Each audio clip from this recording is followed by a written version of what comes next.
पर बाबा जी, भगवान को इनको ईसाई बनाना ही था तो ईसाई घर में पैदा होते, हिंदू धर्म में क्यों पैदा हुए?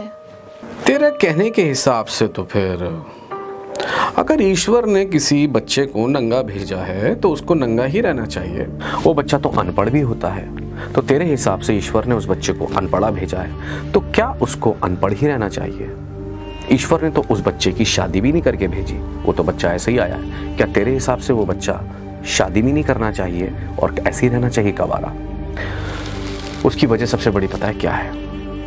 कि जब तक वो बच्चा अपने होश में नहीं है, अपनी परिपक्वता में नहीं है, तब तक वो अपनी चीज़ों को चुन नहीं सकता, उनका चयन नहीं कर सकता। उसको ना भले का ज्ञान है ना बुरे का ज्ञान है। लेकिन जब वो बड़ा होगा, वयस्क होगा, तो उसके अंदर सोचने समझने और चुनने की शक्ति और बुद्धि और समझ होगी। उसकी इंद्रियां जागृत हैं और वो चुन सकता है, समझ सकता है और जान सकता है।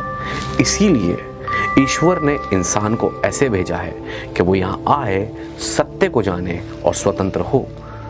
समझ रही है इस बात को? क्यों बेटा मुझे बता, एक इंसान की शादी उसके बचपन में ही क्यों नहीं कर देते?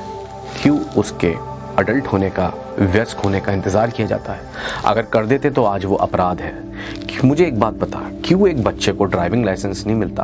क्यों उसके 18 साल के होने के बाद ही उसको लाइसेंस दिया जाता है? यानी कुछ चीज़ें ऐसी हैं, उन्हें पता है कि ये बच्चा इसे करने के लिए अभी अंडर एज है, ये अभी चुनने के लायक नहीं है, ये इन चीज़ों को करने लायक नहीं है, ये इन चीज़ों पे अभी नियंत्रण नहीं रख सकता। पर जब वो इस योग्य हो चुका है तो वो अब चीज़ों को कंट्रोल कर सकता है, उन्हें चुन सकता और उन्हें समझ सकता है। ठीक इसी तरीके से धर्म भी है।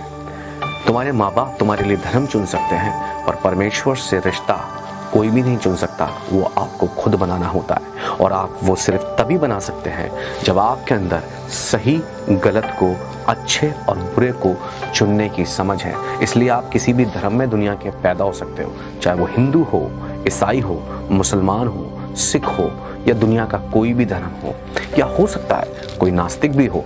लेकिन जब आप वयस्क होते हैं तभी आप समझ सकते हैं अच्छे बुरे को, जब आप में चुनने की, समझने की क्षमता है और आप स्वयं उसको मानने के लिए स्वतंत्र हैं, जहां आपका विवेक और आपका ज़मीर आपसे जाने को बोले। तो मैं यही बोलूँगा, इसलिए खुद भी अपने ज़मीर को सुनो, अपने कॉन्शियस पे जाओ और सही गलत का अंतर समझो और सही को चुनो।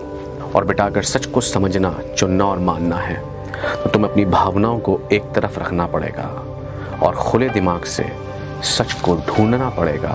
सही और गलत में, धर्म और अधर्म में अंतर समझना पड़ेगा। हो सकता है जिसे तुम अंधेरा समझ रहे हो वो रोशनी हो, और जिसे तुम ज्योति समझ रहे हो वो अंधेरा हो। तू भी वयस्क है, सच्चाई को ढूंढ और उसका पीछा कर। ईश्वर तेरी आंखें खोले।